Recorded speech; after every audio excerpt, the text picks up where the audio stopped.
Hi, I'm Captain Larry Bell with Texas Fishing Tips. This is your weekly fishing report. Up here in Carlos, Point of Carlos, this whole back shoreline, opposite the ICW there in Carlos. You got great structure in here. You've got good grass that's in here. You've got some shell bars that are a little bit further offshore. Our tides have been kind of all over the place in the last 6 to 8 days. So we've had big bull tides, big coastal flooding. Now it's dropped back out. We're headed into the new moon phase, so there's going to be some great opportunities over the next several days to have some opportunities to catch some good fish. And this is where you had to look at your box and see what you have in there. So lots of stuff becomes in play during this time frame. We know we've got some big winds that's been happening and taking place again, like that hadn't been happening, but again, it's a process. We've got something that you have to deal with.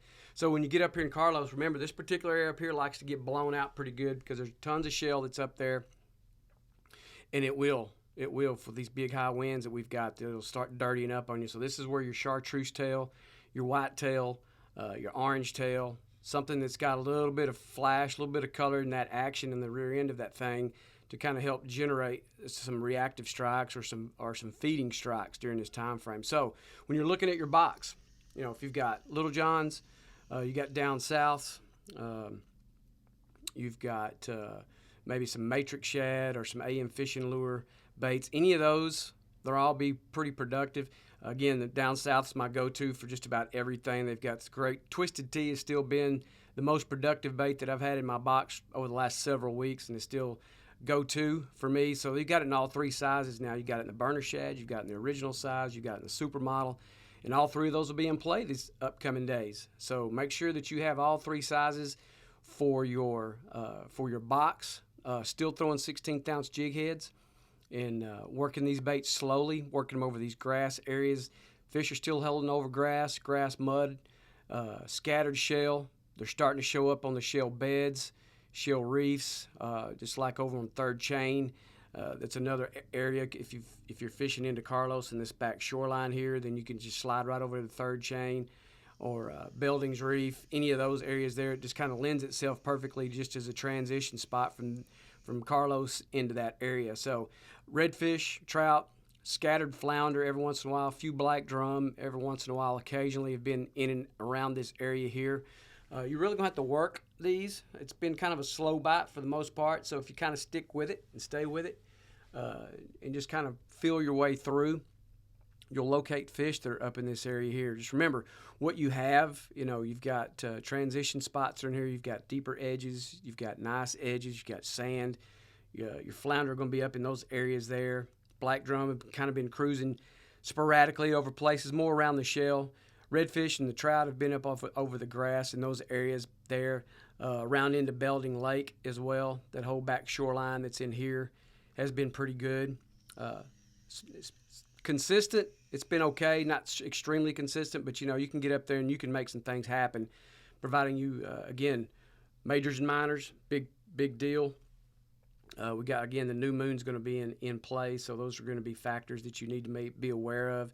Pay attention to your tides, pay attention to your winds. All this area up in here can get really blown out real fast. If you fished it enough, you know this. So if you find you a little bit of clean water, work it really well, especially the color change. The amount of bait that's up in this area has been really good.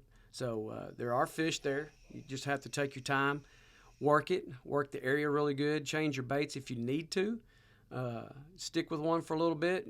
Change your profile size, change your color size. Like I said, the Twisted Tea, Chicken of the Sea, Magic Grass, all those have been really good. They're very consistent for me. And whatever brand that you want to throw, any of those colors are there. Also, the White Ice and Bone Diamond have both started to come into play a little bit more as well, just to consider those in your box. So continue to work these areas really well. Pay attention to what your winds and what your weather is doing to locate your fish in these areas. Down here off of Italian Bend, this point that goes all back down here off of Cape Valero. Again, down in the Italian Bend, these back lakes that are back here, the mouths that dump out into this thing. When your tides are correct, not super low, but you got decent tide when you're wading this area back here and you're in that mid-thigh, maybe waist deep, maybe a little less. This area back here becomes really lively, especially when you got a decent amount of bait working in it, which we do. So those back lakes lend themselves redfish, some black drum, scattered trout. There have been scattered trout that have been over this grass. Again, a lot of the grass is still in play for trout. They're still hanging over it, so still got some layers. They're looking to lay their eggs. We've still caught a few, even the smaller ones. It's got the red bellies, where they're irritated there, and they're getting their nest ready to go. Catching a lot of male trout around these areas, so that's a great indicator for you. If you start catching a bunch of male trout, there's more than likely a female trout getting ready to lay or getting her nest ready to go one way or the other. So we still haven't gotten out of the spawning season, so just remember that there's still going to be those fish that are ready to lay or getting ready to lay. Italian Ben's been holding some nice fish, some good redfish in this area. There's been, again, scattered black drum every once in a while. Haven't pulled any flounder off this, but you continue to work this area all the way up to this point. Even on the back side of this point as you head back down toward the 188 bridge, back in this area here. All this area here, great sandy, grassy area, good amount of grass, good amount of bait that's working in this area here. You've got scattered trout that are in it. You've got scattered redfish that are in it. Occasional topwater bait, depending on what our tide is, has been pretty good. At least, we're getting blow-ups off of it. Maybe not necessarily a take every time. But, again, I've said it in the past, if somebody's throwing a topwater bait that's with you and you got somebody that's close by that's got a plastic or a suspended bait, like a soft dine or a mirror dine or even the double D or just a regular down south or whatever, throw it in there behind that blow-up. Because if they don't take it and they get sucked up to it, then more than likely what's going to happen is that bait that you throw in there just behind that bait, they're going to see it and you're going to have an opportunity to catch fish right there. So just remember that tactic whenever you're doing that type of fishing. Again, the down south burner shads in both the Twisted Tea, the regular version Twisted Tea, Supermodel Twisted Tea, all those will be coming in play this upcoming week. The next few days, it's going to be really good for those particular colors, depending on what your water clarity is. And up in here, again, with the amount of wind that we've had, that we're going to have, it's supposed to kind of start to taper down a little bit toward the middle of the week. So take that into consideration. Early in the week, you're going to want something that's going to be able to flash and show in that dirtier water, especially on this shoreline and on the west shoreline. Those are all areas that's going to get kind of not necessarily blown out, but they'll be dirtier than finding some clean water. Clean water, if you can find it, that's great. Fish it. If you got to fish the dirtier water or the off-color water, then that's fine too. You just got different tactics you have to go about. That's where the chartreuse comes in, or the lime truce, or what the Twisted Tea color is. It's really great for that particular situation, that setup. Work your baits. They're all up in here. Again, your majors and minors are always a key for all these areas, especially for artificial guys. You know this. You got to continually incorporate those to incorporate that bite to help make that bite become more and more productive throughout your fishing day. Redfish, trout, again, in these areas, scattered. Hadn't really got concentrated yet, but the water temps are getting to where they need to be. So just continue to work these areas and look for the signs that you need to locate your fish. Over here at East Pocket in St. Charles Bay, it's a short little wade area, but it can be very productive in this little pocket back in here. Remember, the right amount of water has to be in this thing here. So when we had our coastal flooding a week or so ago, this area back here could be really good. A lot of fish in this area, a lot of bait working in this. They like this little cove because it's protected and they feel secure in that area. When it really drops out, you have to watch out for the shell bar because there's a bunch of shell as you get back into that area before you get to it. So that said, just look for your opportunities when you have them, as far as pay attention to what your tides are, so you can get back in this area and wade that. Now, come on around Bird and get back here on this east shoreline here, this right across from the boat ramp. It's not too bad. And then you can work all this area up here all the way up to Egg Point, which is one of the areas I like to wade, especially in that little corner that's back down in here. You get back there to it, and you can work all that area there. Again, you have to make sure, look out, there's alligators that are out and about now, so just be aware. They are there. So if you're not comfortable doing that, just stay in the boat, work your trolling motor, drift it, anchor up, whatever you like to do.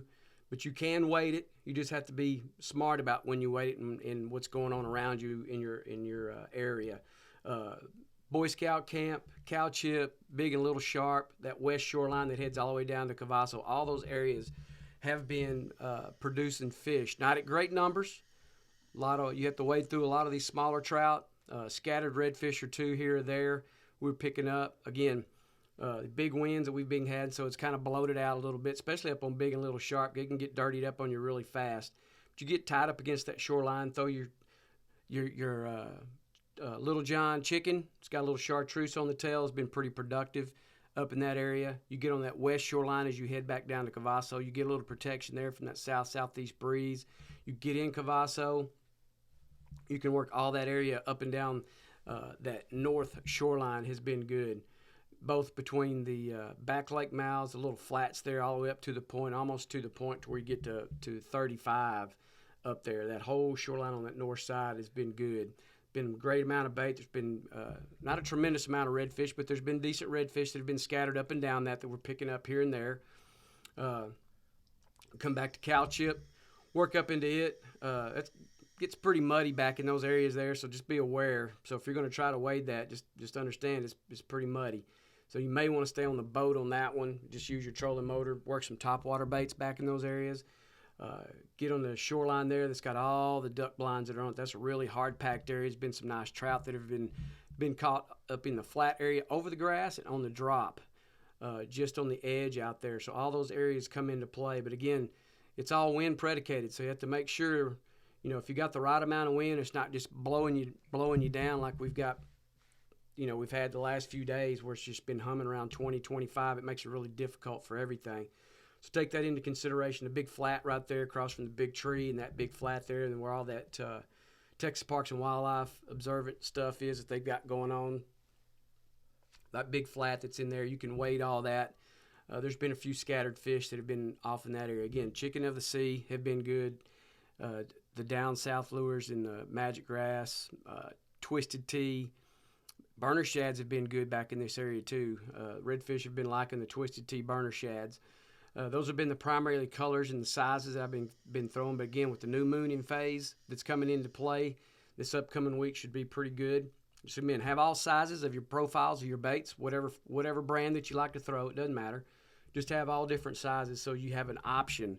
If one particular thing's not performing very well or being very productive, that you can go up, because some days it's just a little bit of profile difference, not necessarily a color change, but a profile difference that makes a difference for you. So again, still throwing 16th ounce jig heads because I want that bait to stay in the strike zone for possibly as long as it can be to give us those opportunities. Again, incorporate your majors and minors. Be careful up there in St. Charles Bay, and y'all have a productive time. Thanks for watching. I'm Captain Larry Bell.